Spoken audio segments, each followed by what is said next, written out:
नमस्कार, आप देख रहे हैं FCN 24 न्यूज़ में आपके साथ हरकुलिस पांडे और बीके अस्पताल के बाहर खड़े हैं। और बता दें कि कम से कम 108 दिन से लगातार धरना प्रदर्शन बीके चौक के बाहर रेफर मुक्त फरीदाबाद को लेकर किया जा रहा था और आज भी बदस्तूर जारी है।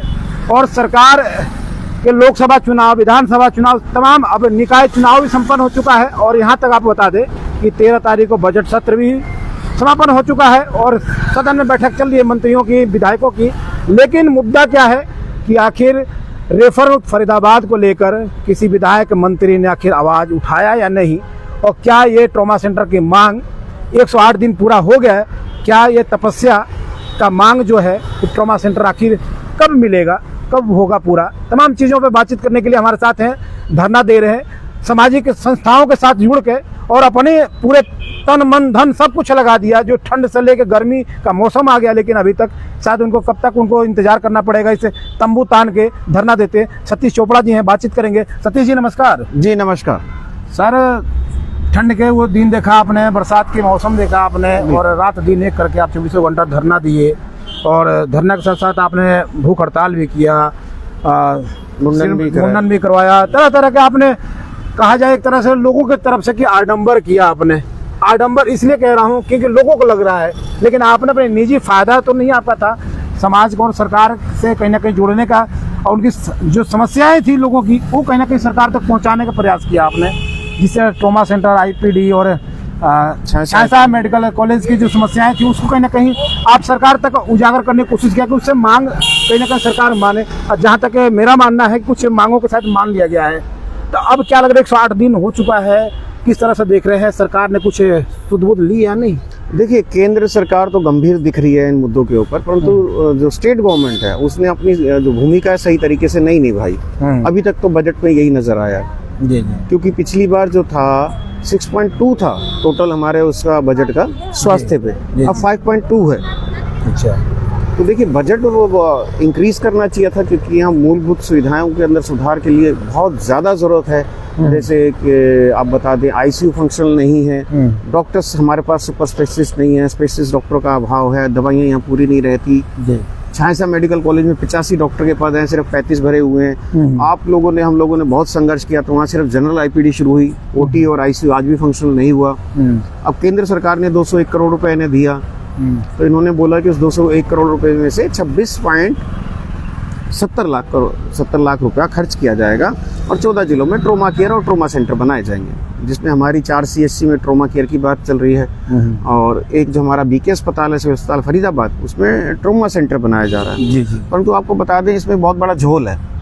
झोल क्या है बता देते हैं आपको। हरियाणा सरकार ने ट्रोमा सेंटर को 4 ग्रेड में बांट रखा है। ठीक है सर। जैसे आपको उदाहरण के लिए बता दूं, जहाँ प्राइमरी ट्रीटमेंट होता है यानी टाँके पट्टी की व्यवस्था होती है, वो C ग्रेड में आता है।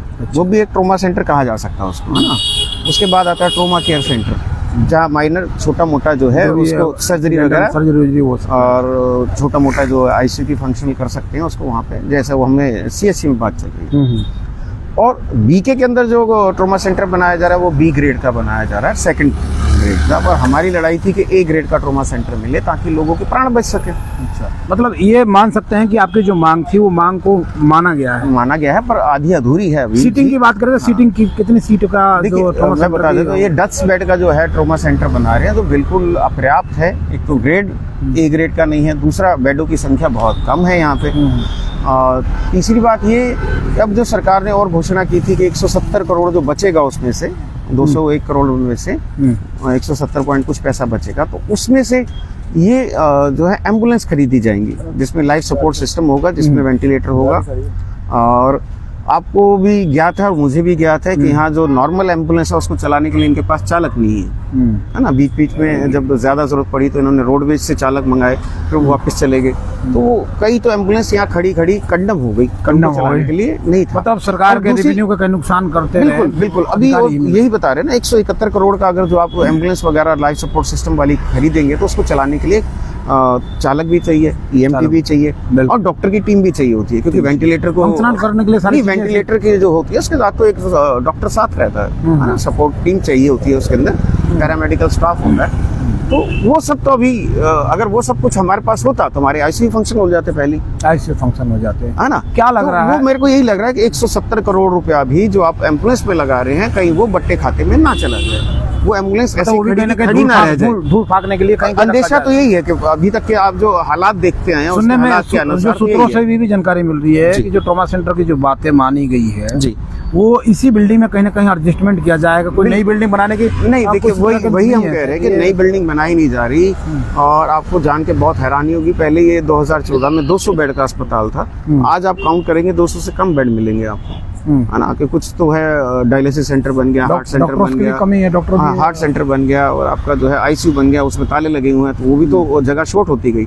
अब ट्रॉमा सेंटर भी आप इसी में एडजस्ट करने की कोशिश कर रहे हैं। हमारी जो जानकारी आई कि इन्होंने बोला कि एक थोड़ा सा तोड़ के इसको अलग से बढ़ाया जाएगा और बनाने की कोशिश कर रहे हैं। और झांसा मेडिकल कॉलेज की आपको बता दिया गया कि वहाँ पे अभी सिर्फ जनरल आईपीडी शुरू हुई, है ना। और पूरे आप देखेंगे स्वास्थ्य विभाग के अंदर बहुत ज़्यादा काम करने की ज़रूरत है। हम बहुत पिछड़ चुके हैं स्वास्थ्य के डिपार्टमेंट के हिसाब से देखेंगे तो। प्राइवेट सेक्टर को बढ़ावा दिया जा रहा है। सतीश जी मैं रोकूंगा जी, आप समझते हैं कि हम पिछड़ चुके हैं जी, सरकार और प्रशासनिक अधिकारी ये कब समझेंगे कि हाँ वाकई में जो मेडिकल सुविधाएं हैं, सिस्टम है, वो कहीं ना कहीं पिछड़ती जा रही, फरीदाबाद में खास कर। देखिए हरियाणा की मैं वही कह देता हूँ आपको, अगर ये नहीं मानते कि हम काफी पिछड़ चुके हैं तो ये ट्रॉमा सेंटर की घोषणा होती क्या? नहीं, घोषणा तो हुई है, आईसीयू की घोषणा पहले बात आज लग रहा है कि आईसीयू नहीं है हमारे पास। आपसे रुकना चाहूंगा, हेलीपैड की बात आई कि नगर निगम के बड़े अधिकारी इसका मुआयना किए, मौका मुआयना करके देख रहे हैं कहाँ हेलीपैड। अब हेलीपैड की भी शायद ठंडे बस्ता में चला गया, उसकी भी अभी शायद जिक्र नहीं हो रहा, जहाँ तक मेरा मानना है। नहीं, मैं क्या लग रहा है? वही बता रहा हूँ कि कई सारी चीजें तो हवाई घोषणा होती हैं। अब धीरे धीरे उनको समझ आ रहा है कि जमीन पे पहले हम ग्राउंड तो मजबूत करें। ऐसा तो नहीं कि आप धरना दे रहे हैं, शायद आपको ये कहीं ना कहीं एक तरह से गुमराह किया जा रहा हो कि आप शांतिपूर्वक अब धरना देते रहे और पेपरों में खबरों की कहीं ना कहीं सुर्खियां बनी रहे और धरना खत्म होने के बाद शायद फिर ठंडे बस्ता में चला जाए। देखिए इसलिए तो हम नहीं उठ रहे ना, हमने तो पहले भी कहा था जब तक जमीन पे काम होता शुरू नजर नहीं आएगा, दूसरा हमारी जो शहर की जरूरत के अनुसार काम होता नजर नहीं आएगा तो हमारा धरना तो चलता रहेगा, है ना। चाहे हम संख्या में कम रहें चाहे ज्यादा रहें, वो चीज मायने नहीं रखता। मायने ये रखता कि हम किस चीज के लिए लड़ रहे हैं। यहाँ लोगों के प्राण बचाने की लड़ाई है, जिसको सरकार भी अब धीरे धीरे मुझे लगता है कि उसको भी समझ आ रहा है कि देखिए यहाँ के जो केंद्रीय मंत्री हैं उन्होंने भी कहा कि वो जायज मांग के लिए बैठे हुए हैं, ज़रूरत है यहाँ पे काम करने की। और जब सेंट्रल गवर्नमेंट ने भी बताया कि यहाँ आईसीयू बनना चाहिए, कि इन्होंने बताया कि 50 बेड का जो है बीके में बनाएंगे और 50 बेड का आईसीयू जो है झांसा मेडिकल कॉलेज में बनाएंगे, जहाँ पीडब्ल्यूडी ने 21 महीने का समय मांगा वहाँ मांगा है। तो हम तो कह रहे भाई साहब अभी तो इतना बड़ा बनाने की आवश्यकता है कि वो बनता रहे, और जो आपके हाथ में है चीजें उन्हें तो आप फंक्शनल करें। वहाँ आईसीयू बना हुआ ऑलरेडी, ओटी बनी हुई है, आप उन्हें तो फंक्शनल करें। लोगों को वो 460 बेड का जो अस्पताल बना हुआ है, सफेद हाथी जिसको हम बार बार कहते हैं, उसका लाभ तो जनता को मिलना शुरू हो। वहाँ जो सुपर स्पेशलिस्ट का डॉक्टर्स का अभाव है, डॉक्टर का अभाव, अगर आप वो सीट भी भर देते हैं तो यहाँ बहुत राहत मिलेगी लोगों को। आपको जान के और भी दिक्कत समझ आएगी समस्या की गंभीरता, कि परसों 3500 से 4000 पेशेंट की ओपीडी रही। सतीश जी, कहा जाता है, कहावत है कि अकेला चना भाड़ नहीं फोड़ता, और शायद आप पे ये सटीक बैठती नजर इसलिए आ रही है कि आप जब धरने बैठते हैं तो इक्के दुक्के 2-4 लोग ही दिखाई देते हैं, जबकि फरीदाबाद में संख्या जो लाखों की संख्या आबादी है और समस्या सबके लिए, लेकिन आपको समर्थन कितना मिलता है? नहीं, देखिए जनता का भरपूर प्यार हमको मिल रहा है, ठीक है। वो और बात है कि वो खुल के सामने नहीं आते, वो अलग चीज है। नहीं, क्या दबाव नहीं, जनता दबाव में बिल्कुल बिल्कुल हमें ऐसा ही समस्या तो जनता की है, ऐसा ही महसूस होता है कि वो डरते हैं कि उनके मंत्री विधायक उनसे नाराज ना हो जाए, हम कभी उनसे बात करें। देखिए पर हम जनता से एक ही निवेदन करेंगे, मंत्री विधायक की बात करें तो मंत्री विधायक की प्राथमिकता ये होनी चाहिए कि जनता बिल्कुल होनी चाहिए, शिक्षा स्वास्थ्य पे कहीं ना कहीं नजर हो और इसको बेहतर दिया जाए। बिल्कुल, ये चीजें तब इसमें परिवर्तन आपको देखने को मिलेगा, और जो हम चाहते हैं कि एक व्यवस्थाएं बदलेंगी तभी जब जनता भी इसमें पार्टिसिपेट करेगी, अपने मंत्री विधायकों से कहेगी कि हाँ हमें डॉक्टर चाहिए, कहा जाता है दवाइयाँ चाहिए। 108 और दूसरी 108 दिन पूरे हो गए, कोई तपस्या और तप करता तब भी कहीं ना कहीं उस साधना उसकी कहीं बिल्कुल ईश्वर प्रसन्न होकर जमीन पे आ जाता है। परंतु यहाँ पे मुझे लग रहा है कि यहाँ के मंत्री विधायक जो है बिल्कुल ही जो है उदासीन बैठे हुए हैं। यहाँ लोगों का जो मौत का तांडव यहाँ चल रहा है, आपने भी कई बार चलाया कि फलाना तरीके से। बिल्कुल, मैं तो बरसों से यहाँ से जुड़ा हुआ, मुझे तो पता है। ट्रॉमा सेंटर की मांग करते हैं, मुझे तो यहाँ गाड़ी आती है, अभी देखें गाड़ी आती है, वो गाड़ी यहाँ से फिर रेफर के लिए चली जाती है। मैंने खुद देखा इस चीज को। दूसरी बात देखिए, जब तक व्यवस्था नहीं बदलेगी, यहाँ जो प्राइवेट अस्पताल के जो यहाँ नुमाइंदे घूमते हैं, जिनको दलाल बोला जाता है सिंपल भाषा में, तो उनका दबदबा भी तब तक कहाँ ये दबदबा, कहाँ दलाल की बात आप करें? किस देश के दलाल, दलाली किस बात की? मैं बीके अस्पताल की बात कर रहा हूँ। तो बीके अस्पताल में किस चीज की दलाली हो रही है? मैं वही बता रहा हूँ ना आपको, सुन तो लीजिए। प्राइवेट अस्पताल के नुमाइंदे घूमते हैं जो यहाँ के मरीजों को गुमराह करके। तो सर ये तो मजबूरी है ना, मेरी पहले ये तो मजबूरी है ना। अगर कोई इलाज नहीं होगा तो कोई ना कहीं का रेफर करेगा। सुन लीजिए ना, रेफर किया तो दलाली इसमें कहाँ से आ गई? अरे सुन तो लीजिए पहले, है ना। दलाली यहाँ शुरू होती है, रेफर किया गया दिल्ली सफदरजंग एम्स के लिए, ठीक है, उसको गुमराह किया गया कि भैया वहां तक ले जाओगे नहीं बचेगा। ये कौन कर रहे हैं? प्राइवेट अस्पताल के जो नुमाइंदे, उनको अंदर एंट्री किस लिए?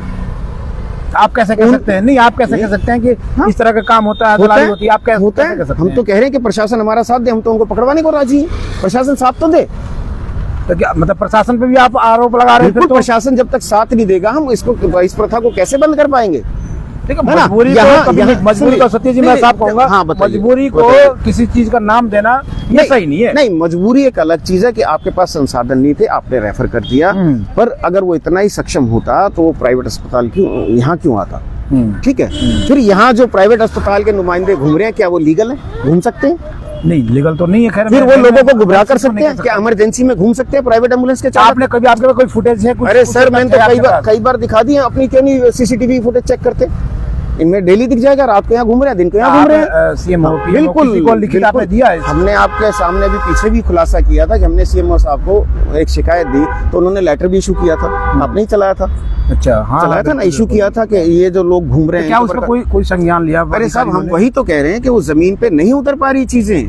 कहाँ दबाव आ रहा? क्या ये इसका जवाब तो यहाँ के अधिकारी दे ना। भाई आपके ऊपर किस चीज का दबाव है जिन पे आप कार्रवाई नहीं कर कहा जा रहा है? कुछ अधिकारी की भी अभी तबादला भी हो रहा है, कुछ नए पोस्टिंग हो रही है। देखिए, ये तो रेगुलर चलने वाली चीजें हैं। नए सीओ भी आ रहे हैं, नए पीओ भी आ रहे हैं। देखते हैं वो कितना इन चीजों की गंभीरता। चलिए, अब ज्यादा चीजों को नहीं लेते। ये बताइए कि 108 दिन हो गए, अब क्या लग रहा है कि आपके धरना सफलता की ओर बढ़ता नजर आ रहा है? और मौखिक नहीं, लिखित में किसी तरह से कोई आश्वासन या किसी तरह का कोई रास्ता नजर आ रहा है आपको? देखिए, आप धरना कब तक चलाएंगे? नहीं, हम बंद होगा? हमने तो आगे की रणनीति क्या? नहीं, हमने तो अभी भी आपके चैनल के माध्यम से यही बताया कि जब तक जमीन पे काम होता नजर नहीं आएगा, शहर की जरूरतों के अनुसार काम, मतलब आप चाहते हैं कि ईंट लगना शुरू हो जाए? बहुत सारी चीजें, सिर्फ ट्रॉमा सेंटर, देखिए हमारी सिर्फ ट्रॉमा सेंटर एक मांग नहीं है, बहुत सारी चीजें। कुछ चीजों में तो आपकी बात मान ली गई है, शायद वो एक्टिव भी हो चुका है। हाँ, करें, उनको फंक्शनल हो गया ना। वो कहाँ हुआ ना? जनरल आईपीडी शुरू करने से तो कोई लाभ नहीं होगा जब तक 460 बेड का अस्पताल है, ओटी नहीं होगी, आईसी नहीं होगा, तो उसका लाभ क्या हो रहा है? आप जाके देख लीजिए कितना फर्क पड़ा वहाँ पे। नहीं पड़ेगा ना। यहाँ इतना दबाव है डॉक्टर्स के ऊपर, वहाँ डॉक्टर खाली पड़े। डॉक्टरों की कमियां हैं कहीं ना कहीं। प्रशासनिक कमियां बहुत ज्यादा है ना, प्रशासनिक कमियां हैं, डॉक्टर्स का अभाव है, उसको फुलफिल करें। यहाँ दवाइयों का आप देखते हैं कितनी शॉर्टेज रहती है, लोग परेशान हैं। रेडियोलॉजिस्ट हमारे पास 3 साल से नहीं है। 26 लाख की आबादी में एक भी रेगुलर रेडियोलॉजिस्ट नहीं है। ये आपको समस्या नहीं दिख रही या यहाँ के अधिकारियों को नहीं दिख रही? देखिए, जो समस्या चली, एक चीज और मैं आपको जानना चाहूंगा, बताऊंगा भी। हाँ, कि क्या जो समस्या लेकर आप बैठे हैं, प्रशासन के या पार्टी की बात करें, पार्टियों का भी तो कोई ना कोई विपक्ष में या किसी तरह पार्टी समर्थन, उनको भी, उनकी भी समस्या बन सकती है। ये वो भी खड़े हो सकते थे आपके साथ। उनको उठाना चाहिए, तो वो तो आगे आ नहीं रहे। तो ना है। आप किसी पार्टी से नहीं है। अरे साहब, देखिए हमने पहले भी आपका क्या प्रॉब्लम क्या है? नहीं, मेरी प्रॉब्लम यह है कि मैं किसी को इस तरीके से मरता हुआ नहीं देख सकता। मेरे हाथ में आज तक लोगों ने, फरीदाबाद का ठेकेदार है फिर तो ये तो आप अपनी भाषा में जो मर्जी कह सकते हैं, यही कहा जाएगा। ये जनता आपके साथ नहीं, दूसरों की पीड़ा को आपके साथ दे नहीं रही है। सुन लीजिए, दूसरों की पीड़ा को महसूस करना अगर आपकी जुबान में ठेकेदारी है तो आप कह सकते हैं आप स्वतंत्र हैं, है ना। अच्छा, आपको दुख महसूस नहीं होता जब यहाँ पे कोई इस वजह से दम तोड़ता है? सुन लीजिए, नहीं, दुख होता तो अभी आप हमारे साथ जुड़े हुए हैं ना, कितने समय से जुड़े हुए हैं। देखिए, भाईचारा है, भाईचारा नहीं, मानवता है, मानवता के लिए कर रहे हैं ना, तो हम किस लिए कर रहे हैं? तो मानवता का कहने का धर्म अपनी बाहर है, कुल मिलाकर। और क्या कर रहे हैं? यही तो कह रहे हैं कि यहाँ के हम मंत्री विधायकों की तरह अंधे नहीं हो सकते। यहाँ लोगों को हम सुविधाओं का मंत्री की बात कर रहे, तो केंद्रीय राज्य मंत्री कृष्णपाल गुर्जर जी ने इस बात को तो माना था, सही माना था, वो पूरा कहाँ हो रहा है? और 10 बेड मान तो रहे, मान रहे, यानी दिल में तो, अरे भाई दिल में है, निगाहों में है, तो जमीन पे जब आ जाएगा तो हम धन्यवाद भी करेंगे। अच्छा, जब वो जमीन पे आएगा तो हम धन्यवाद भी तो करेंगे। पट्टी क्या मेरी लगेगी या आपकी लगेगी? ये तो आप सोचेंगे ना कि नहीं, आप अपनी- बताइए ना। नहीं, आप अपनी पट्टी लगाने के चक्कर में अरे- हो अरे या आप मत- बताइए ना। जो सरकार को लगना चाहिए हमारे हिसाब तो से। सरकार की आप लगती है। श्रेय, अगर आप श्रेय लेना चाहते तो ये आपकी मर्जी नहीं, है। आप बताइए ना, सरकार की लगती है ना पट्टी। बिल्कुल लगेगी, सरकार लगेगी। सरकार की लगनी तो फिर चाहिए। सरकार की वाहवाही होगी, मेरी होगी। तो आप क्या चाहते हैं? नहीं, हम तो चाह रहे हैं कि हम सरकार की वाहवाही करें, सरकार ये पूरे करे काम। यहाँ सरकार- मौत का तांडव सरकार के रुके, जो जनप्रतिनिधि यहाँ हैं, मौत उनसे का जाकर तांडव- मिलना चाहिए आपको ना नहीं, सर? हमारे डेलीगेशन हर एक से मिला, किससे नहीं मिला? डेलीगेशन मिल रहा डेलीगेशन ही मिलता क्या है। आश्वासन मिला? डेलीगेशन ही आश्वासन मिलता है। क्या मिला फिर? देखिए, उन्होंने यही कहा था हम सदन में उठाएंगे। सदन में तो उठा नहीं कुछ। नहीं, अभी तक चल रहा है। अभी तक कुछ मिला है? सत्र में नहीं चल रहा है, उठा, कुछ अभी तक नहीं उठा है? उठा, नहीं उठा किसी ने। हमारी मुद्दों पे तो बातचीत सुन चल रही है, लीजिए, मंत्री जी कर रहे हैं। हमारी जानकारी के अनुसार एक होटल के विधायक थे, उन्होंने अपने जिले के वहाँ का उठाया कि ट्रोमा सेंटर की जरूरत है, वहाँ अस्पताल में डॉक्टर्स कम है, दवाइयाँ कम है। एक वो था, एक वो कुछ चंडीगढ़ के पंचकुला के हैं, उन्होंने वहाँ के सिविल अस्पताल के उठाया कि वहाँ ट्रोमा सेंटर होना चाहिए, दवाइयों का डॉक्टर का अभाव है। बाकी हमारी जानकारी में अभी तक किसी ने नहीं उठाया। चलिए, बहुत बहुत धन्यवाद जी, तो शुक्रिया। देखिए, ये सतीश चोपड़ा जी हैं और लगातार 108 दिन से धरना दे रहे हैं और भूख हड़ताल और मुंडन भी करवाए, लेकिन सरकार के नीति और नियति में क्या भी है आगे होगा, क्योंकि 108 दिन बीतने के बाद आगे क्या रणनीति होगी ये तो आने वाले वक्त में पता चल पाएगा। लेकिन देखना होगा कि ट्रोमा सेंटर और जो मांगे हैं इनकी आखिर सरकार और प्रशासन कब पूरी कर पाएगी। तो ऐसी खबरों के साथ जुड़े रहे, आप देख रहे थे FCN 24।